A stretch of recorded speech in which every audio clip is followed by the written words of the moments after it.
Well, good morning. It's indeed my pleasure to introduce our next guest. We're very appreciative is once again visiting Iowa, Secretary Sonny Perdue. He's a veterinarian by training and an avid sportsman and hunter. He was governor of Georgia for 8 years, from 2003 to 2011. Prior to being elected governor, he was a state senator. In his early time as secretary, Secretary Perdue has spent a lot of time traveling rural America, which is critically important to the very issues that we've talked about this morning and will this afternoon. Please join me in giving a great Iowa welcome to the Secretary of Agriculture, Sonny Perdue.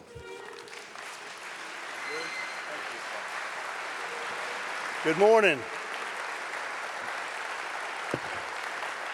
Thank you all very much. Thank you, Bruce. I'm not sure you realize this, but I was sworn in about the 25th of August, and this is my third time in Iowa since that time in about 4.5 months. So I was inaugurated an honorary citizen. I didn't know what dress to wear today, but I did bring a tie that I thought for the states of sows and plows it would work out here. There's a good-looking sow on that tie. I'm gonna hand to Bruce later on. So it's good to be with all of you this morning. Hope you all having a great day, and we're glad to be here with Bruce and one of your innovators here in Iowa. We know there are many others, and the president thinks so as well. We know that while your governor, Kim Reynolds, greeted us this morning very graciously. We know the president kind of took away your last one, but he's doing well for the state of Iowa, selling soybeans in China as well. So delighted to have Governor Branstad, Ambassador Branstad over there as well.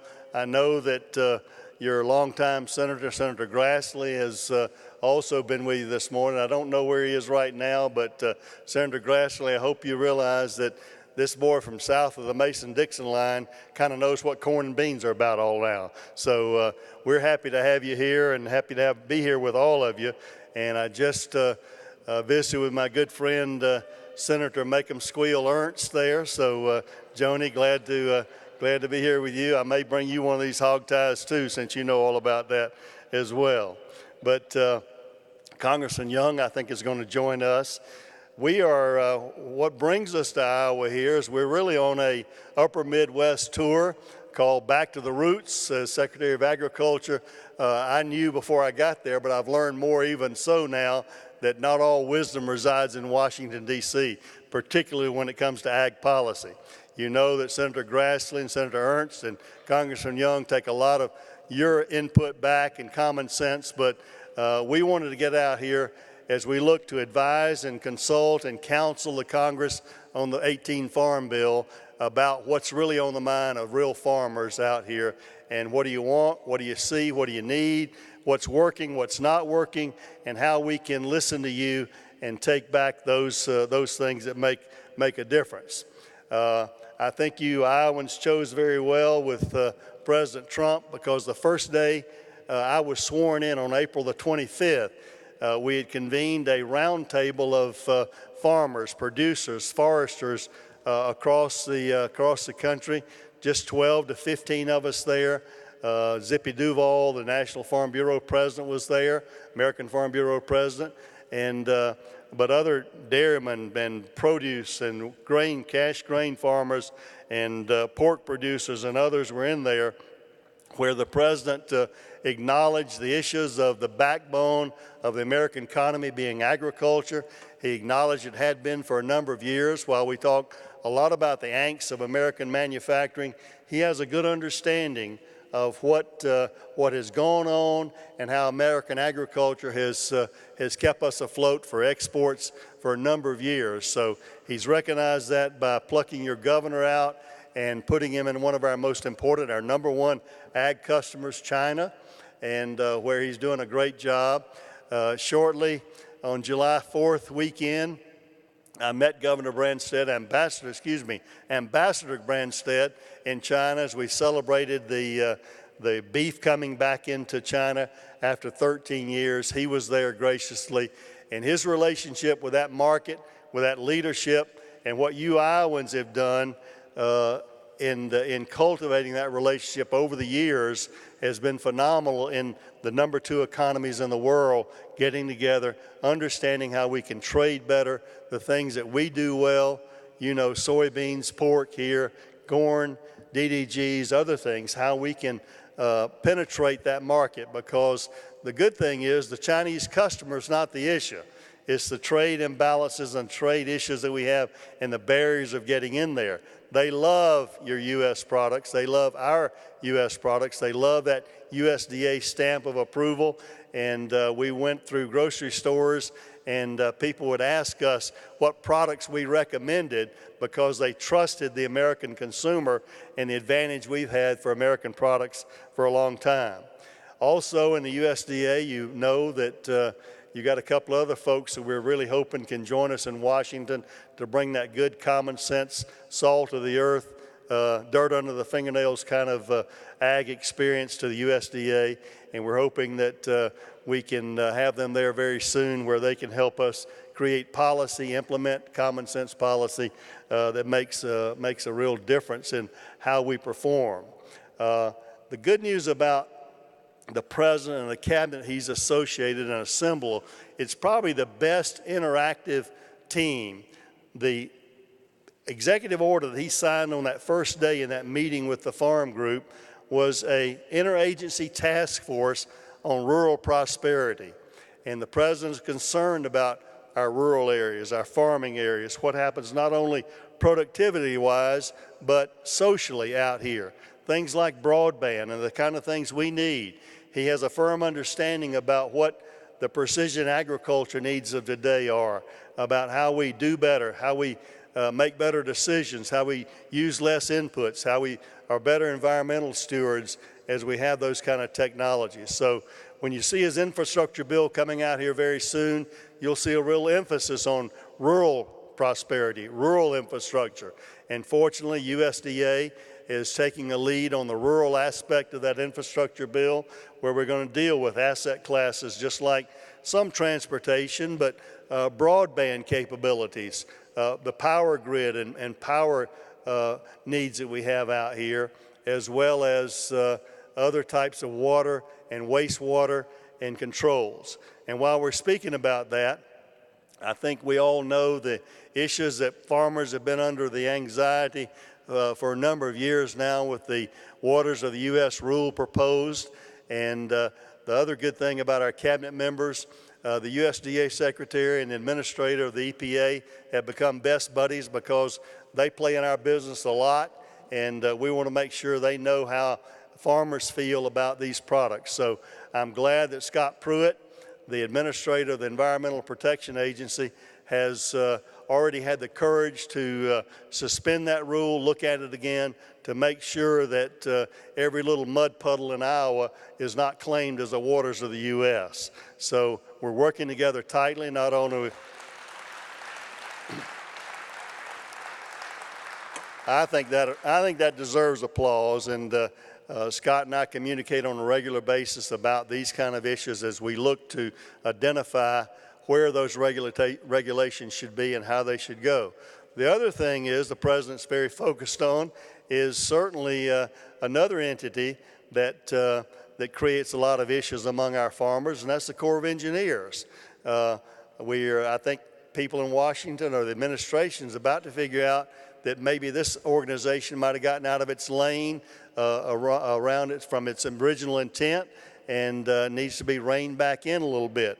One of those ideas that we're having as far as interagency goes is to work with USDA in joint with the Department of Interior. That happens mostly out in the West in the Bureau of Land Management, not so much in Iowa, but some states have almost 2/3 of their land that's owned federally. So we have to cooperate with the Department of Interior. the Corps of Engineers, and Environmental Protection Agency, as well as the Department of Energy.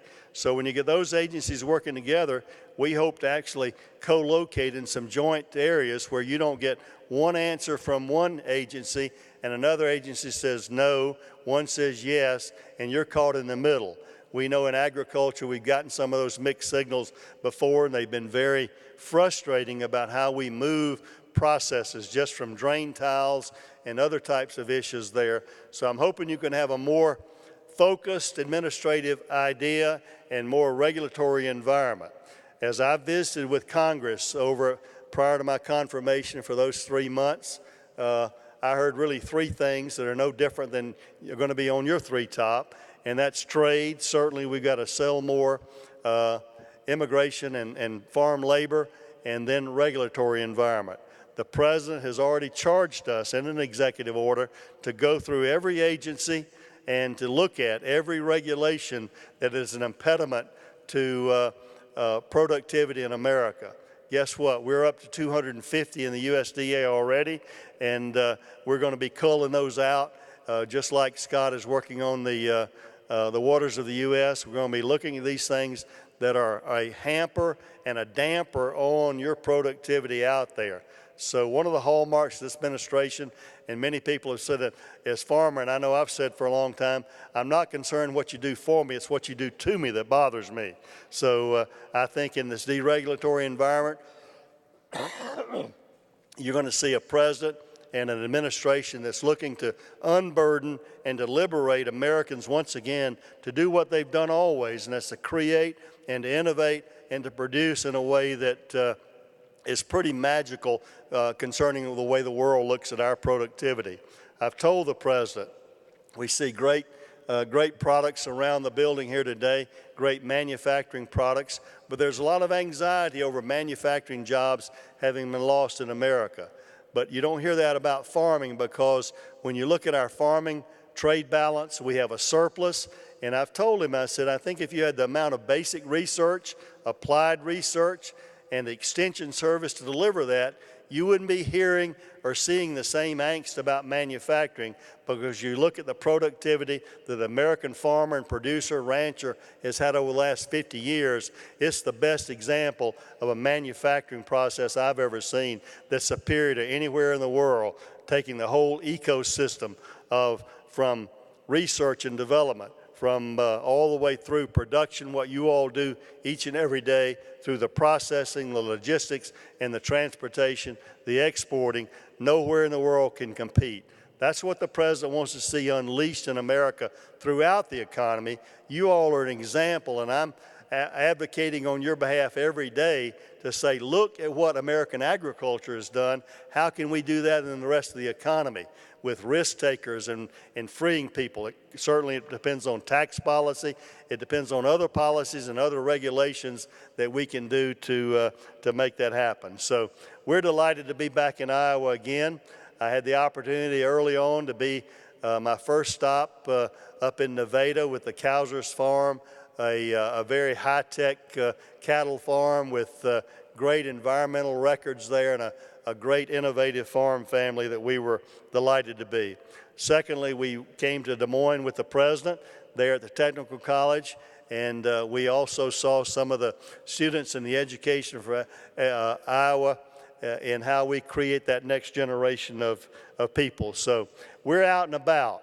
As I told you, I don't think the wisdom that we're going to find for the solutions in agriculture result in or are found in Washington, D.C. So that's why we're out among the people. Thursday morning, we landed in Milwaukee. We hope in the Back to the Roots tour, we met with Governor Scott Walker there, opened the Wisconsin State Fair, so all those kids showing animals there, and it was great. Mary and I are Mary's on the trip with me, and we've got 14 grandchildren. And I told the group there, I said, you know, some people look toward the opening of football season, some look toward the World Series, some look toward the Masters. Our family and 14 grandchildren look toward the opening of the fair. Do y'all have a fair here? I don't really. We look forward to being at the Iowa State Fair as well. Obviously, that that famous fair that you all create every year, and we look forward to coming and enjoying that as well. So the point is, we're out and about listening to farmers. I know I'm talking to you right now, but when I leave this stage here, we're going to go sit down with a group of young farmers hearing. We started in Milwaukee and Franklin at the fair. We went up the line there hearing from farm groups. Both the president of the Wisconsin Farm Bureau hosted a group at his barn. We went over to Minnesota. The president of the Minnesota Farm Bureau hosted a big event in his barn. We're just picking up ideas where we can be of help and counsel to Congress thinking about this 18 Farm Bill. What we want, I think, is a stable safety net for producers, while we recognize that we don't want interfering with the market. We want producers who produce for the market, not produce for the programs. But yet everyone, we know that farming is a risky business. You all experienced that in 12, and we've got friends and neighbors and producers to the west that unfortunately are experiencing the drought there in the Dakotas and other areas there and this year. So we want a good safety net that will create, when weather doesn't treat us right, when the markets don't treat us right, we want a good safety net for farm program, and that's what we're out here hearing your ideas. So I hope you'll think about those things. This is oftentimes when you see rules and regulations of the federal government, the common thing to think, well, they got their mind already made up. It's no sense in me commenting. It's just like voting. That's not true. Make your vote and your voice count. We need to hear from you, because collectively the wisdom of the whole sector is much more powerful than any one voice in Washington. As we hear from you in developing policies, both on rules and regulations, that makes a huge difference. So I hope that you'll participate that. I hope you'll be as active as Bruce Rastetter has been in making sure his voice and the voice of agriculture is heard in Washington and foreign policy. Senator Ernst wants that. Senator Grassley wants that. Congressman Young needs to hear from you, and I know that you all are there. They stay very close to their constituents, but we want to hear as well, so we can inform all of the authorizing and the appropriating committees that have to do with your influence on agriculture. Most farmers are like I was growing up. You know, I don't want anybody to help me. I don't want anybody to hurt me. I just want you to leave me alone and let me do my job. But that's not possible anymore. We know that now. And we know that public policy, federal policy, state policy influences what we're going to do every day. The consumer is also in doing that through major supply chains, whether it's GAP certification or many other types of things. The consuming public out there is also having a big influence over what drives how we do our business as well. So we've got to be very sensitive and attuned to that segment of society. No longer can we sit back within our fence rows and within our farmsteads and just say, don't bother me, I don't need to communicate. We can no longer do that. So I want to charge you today. I want to challenge you. I want to implore you to speak out loudly and proudly about what you do. It is a great story that the public needs to hear more and more, and your voice as authentic farmers are frankly much more credible than mine in this position or anyone else. Congress trusts you, and they want to hear from you directly. So I hope that you'll take that pen in hand or that keyboard in hand and communicate with your policymakers in Washington, D.C. on a frequent basis about the decisions that are made, how they influence you, how they affect your lives, and how we can do better together. Because that's the president's goal, is to really, truly, as he's used the moniker Make America Great Again, he wants to make sure American agriculture stays great and healthy and productive for the future. And that also deals with the next generation coming along. How can we make it better? We'll have an announcement here in just a moment about some ideas about how we do that. So we're here to listen and to learn. While I'm speaking today, I want to be listening along the rest of the way, and I want to invite you to communicate. you know, those of you, I see some spouses out there today, and I see some of you who are married. We may have learned that early on in our marriage about listening, and not only listening but hearing. I remember back in our marriage a few years ago, I'd gone to the doctor and do for a physical, and he said, well, how's everything going? I said, well, it's going great, but I'm concerned about Mary, my wife. And he said, well, what's the problem? I said, I think her hearing's getting bad. He said, well, why do you say that? Well, I said, well, she speaks real loud and articulates that. And many times when her back's to me and I talk to her, she doesn't respond. And he said, well, and I said, she kind of gets offended every time I mention that. And he said, well, why don't you just try this little test when you go home? And if you find that it may be true, then I'll give her a call and we'll get her in. And she was his doctor as well, and we'll check her over. So I did. I went home, and we were living in the governor's mansion at the time, and she was there cooking supper. And I said, honey, what's for supper? You know, 10 or 15 feet away, in a normal conversation voice. No answer. And I went in a little bit closer, another 5 or 10 feet, and said, honey, what's for supper? No answer. So I kind of walked up right behind her, you know, just like a couple of feet away, and I said, honey, what's for supper? She said, Sonny, for the third time, meatloaf. So, you know, it's, I can tell by the laughter, some of you all had that experience. So it's not only about listening, it's about hearing what you're saying. And I want you to know that we want to hear what you say. We want to listen, we want to hear, we want to understand and absorb. And your voice is important for meetings like this to come together, to talk to one another. But you just can't get in a huddle and talk to one another. You got to talk outside. No longer as agriculture can we stand in a huddle and mumble and grumble about different things. I remember as a boy, I'd go to the store with my daddy, and where the farmers would be sitting on Coca-Cola crates. You know, that's a long time ago. And sitting there with that nickel Coca-Cola in a 6-ounce bottle and talking about their crops and how it was looking and how they were coming along. And I know it doesn't happen in Iowa, but there were a few braggarts in the crowd.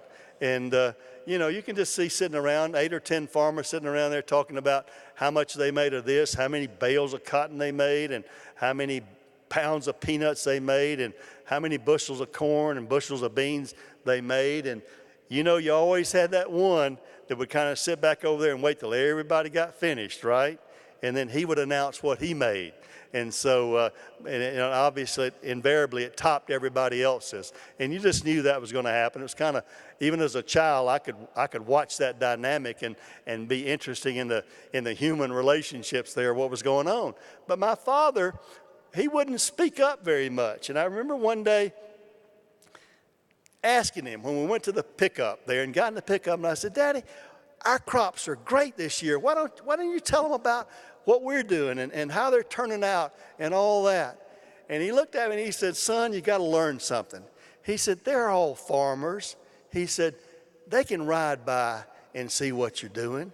They don't need to be told. You just need to show them by doing it.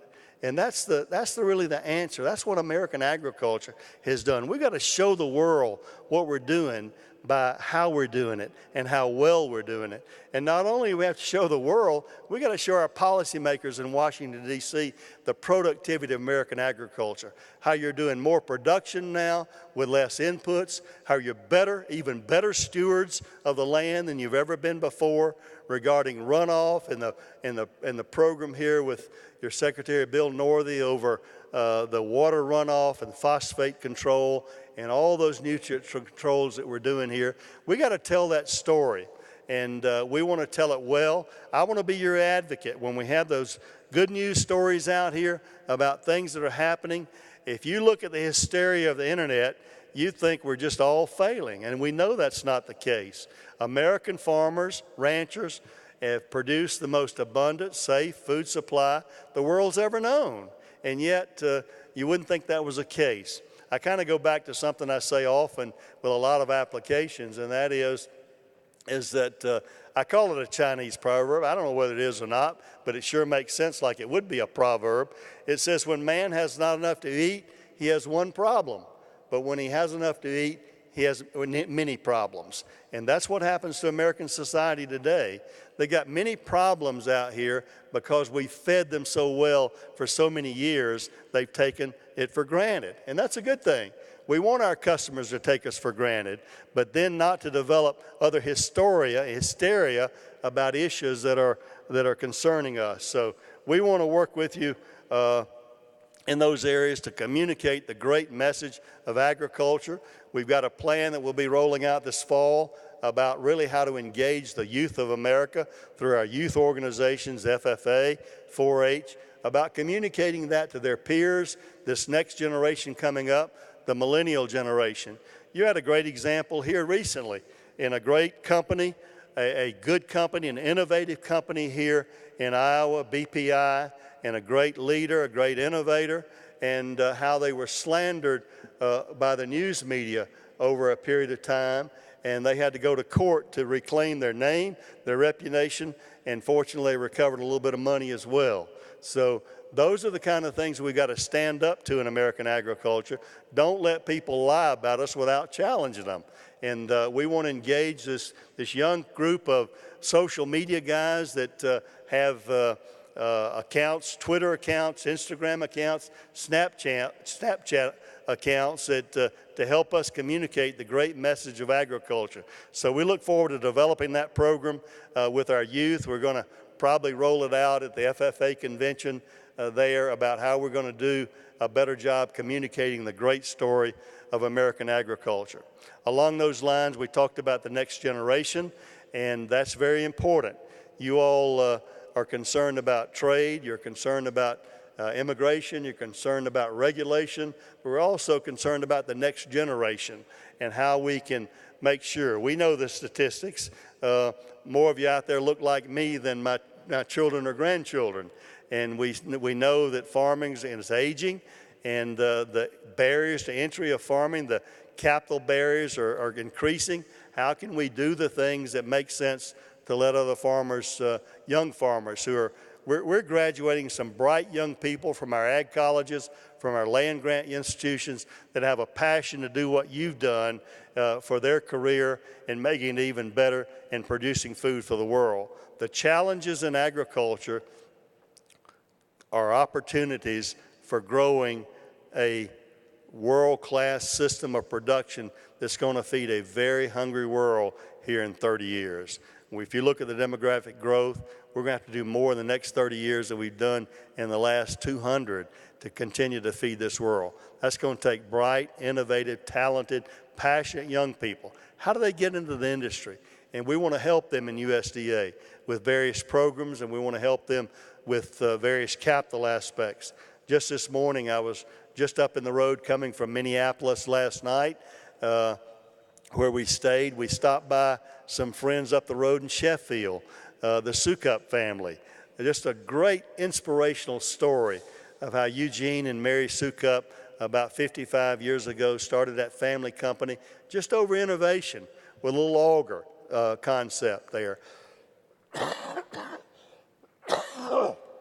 Growing into a modern manufacturing, American-made products, using American steel with a family concept there of the patriarch and the matriarch there with sons and the third generation there. That's the American spirit. How do we continue to innovate and to do that? It was a thrilling, as we drove through the plant there today, Steve Sukup was on the card and we were listening there. It was thrilling, over 600 employees, and Steve and Charles knew every one of those people by name. That's what agriculture is all about. That's what farm families are about, knowing the people around you and how important personal relationships are. But also, I learned about their generosity. The Sukups rent land to new farmers to give them an opportunity.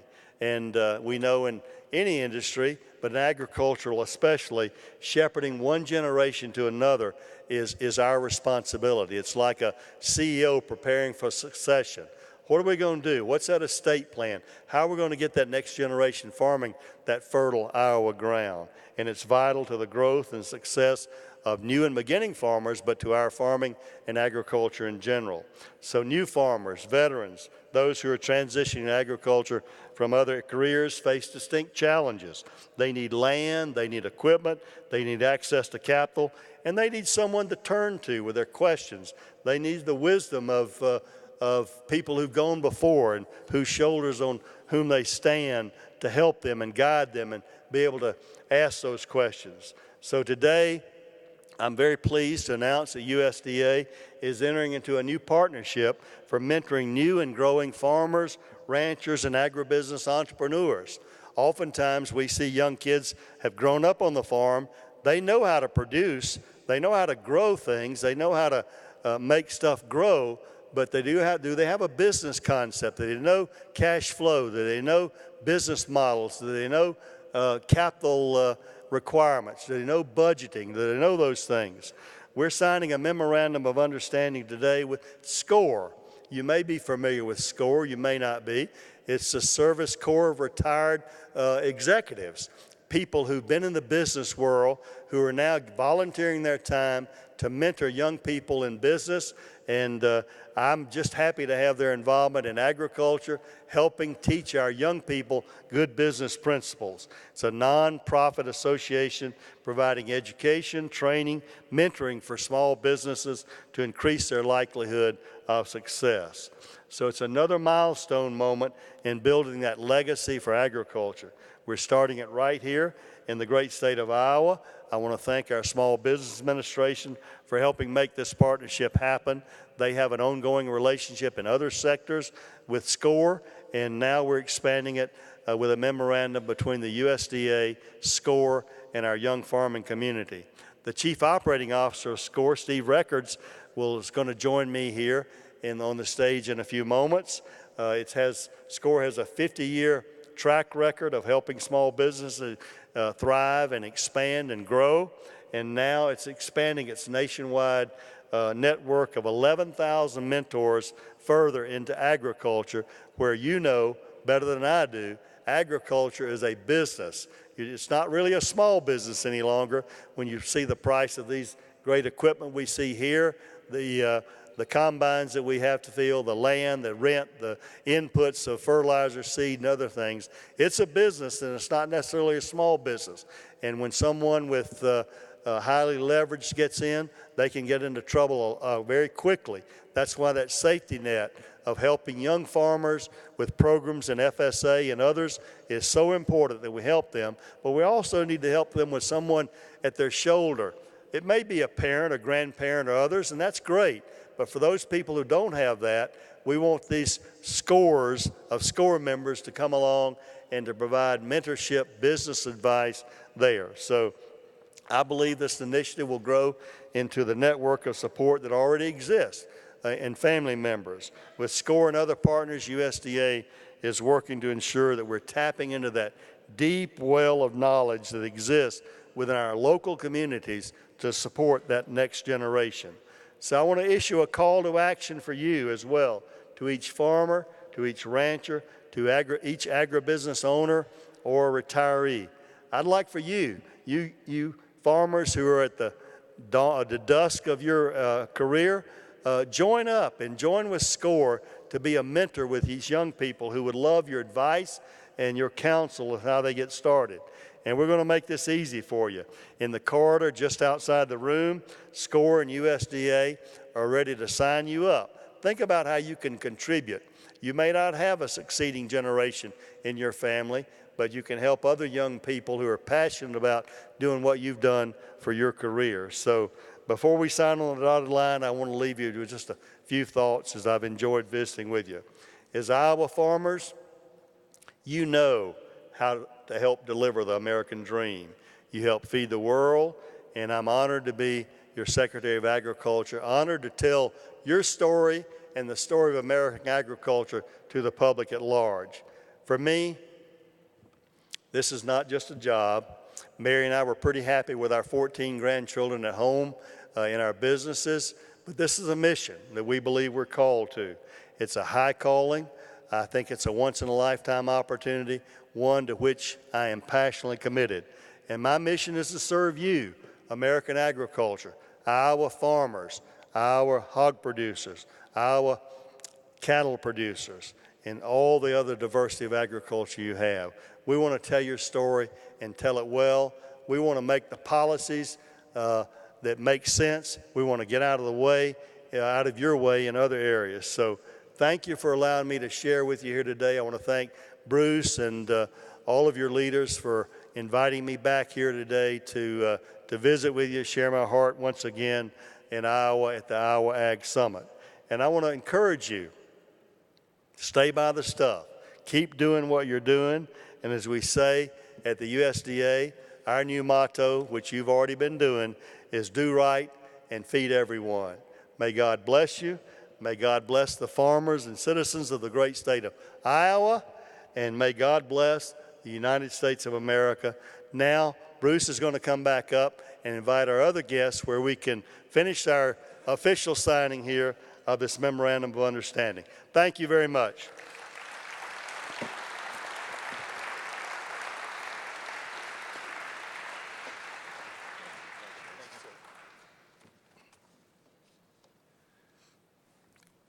I'd like to invite Mr. Steve Records up to the stage. Steve, as Sonny had mentioned, is the COO of the SCORE initiative. The Secretary, Mr. Records, will sign an MOU between the USDA and SCORE. This MOU will enable farmers to have access to proven mentors in a wide variety of business fields. And I think, Secretary Perdue, you should know a number of people in this room over time have been supporting entrepreneurship programs, mentorship, the criticalness of the next generation of farmers, agribusinesses being involved. So we really appreciate you announcing this today, signing it today. This is in particular important for young people and new and beginning farmers, and a great way to help ensure their future success. So thank you for being here and doing that. Thank you. Bruce, I know you don't know a lot about hogs, but I brought you a tie that may help you learn about some hogs. It's a great animal, and it makes great bacon. So enjoy that tie from Southern Baptist. See, let's sign.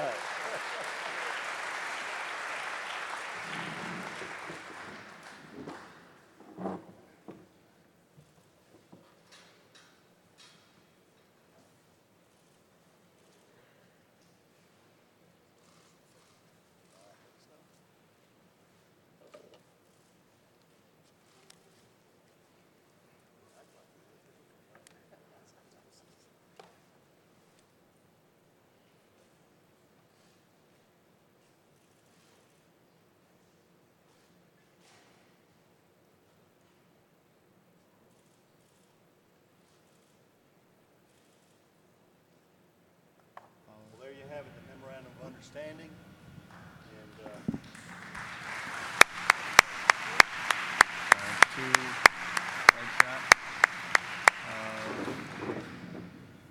thank you, sir. Thank you. Glad to be with you all. Thank you, Warren. Thanks, guys. Thank you.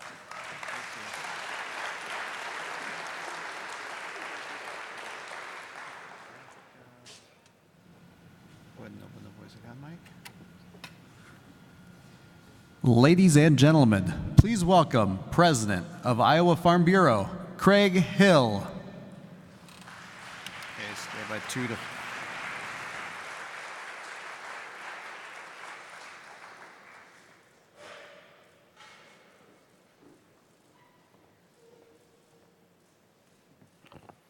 Good afternoon, everyone, and I want to tell you it's a great pleasure for the Iowa Farm Bureau to be a participant and a sponsor of this portion of the 2017 Iowa Agricultural Summit. And truly an honor and a pleasure, a distinct pleasure, to be able to join U.S. Secretary Perdue in his Back to the Roots RV tour. This tour canvasses much of Midwest agriculture. And speaking on behalf of myself and Iowa Farm Bureau, we have been totally inspired by the work of Secretary Perdue, his energy, his enthusiasm, his leadership, his judgment.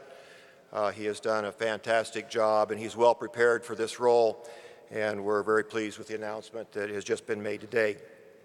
Hopefully everyone here understands who the Iowa Farm Bureau is, but we are a general farm organization, a membership organization with 159,000 farm families involved in the Iowa Farm Bureau. I'm reminded when we talk about back to our roots tour, recognizing the USDA has now had 150 years of service. The Iowa Farm Bureau is at that threshold, that doorstep of 100 years of service to members. And we will celebrate our centennial in 2018, as well as the American Farm Bureau will celebrate in 2019. 100 years ago, though, it's an interesting transition of our mission.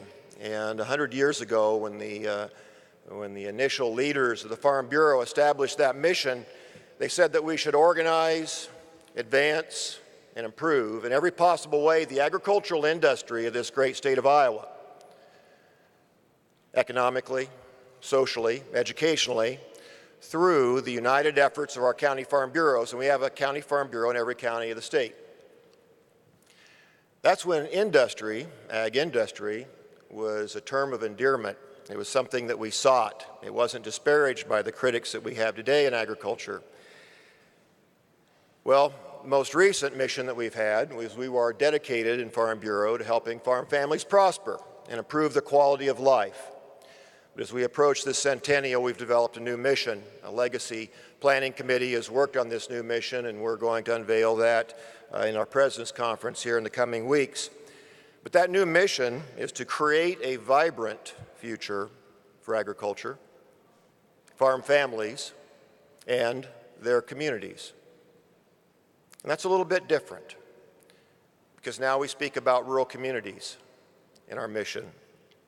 We recognize that in some cases the majority, but in many cases much of the farm income derived by farm families is from off-farm income.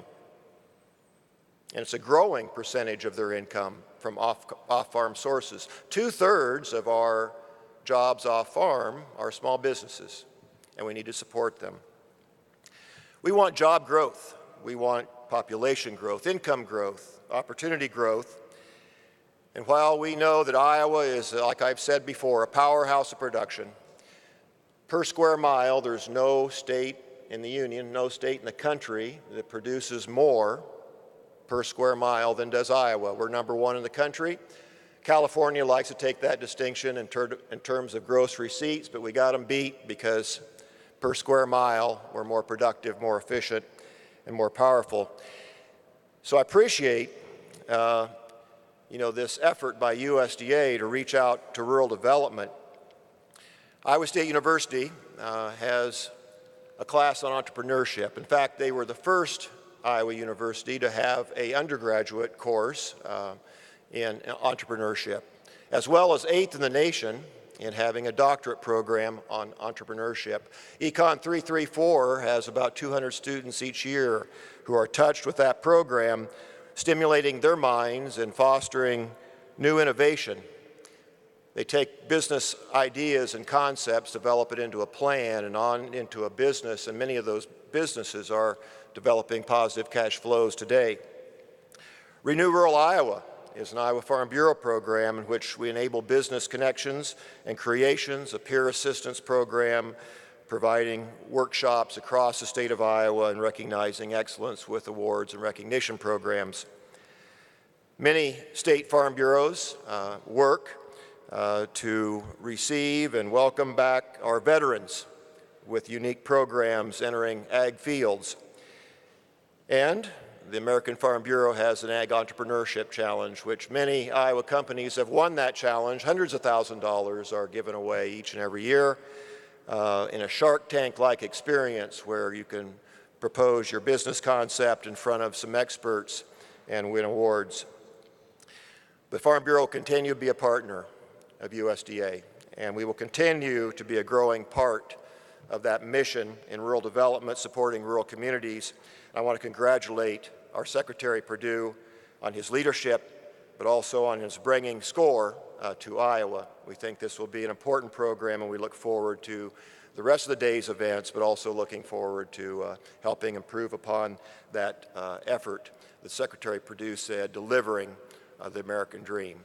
So with that, I want to thank you and enjoy the rest of your day.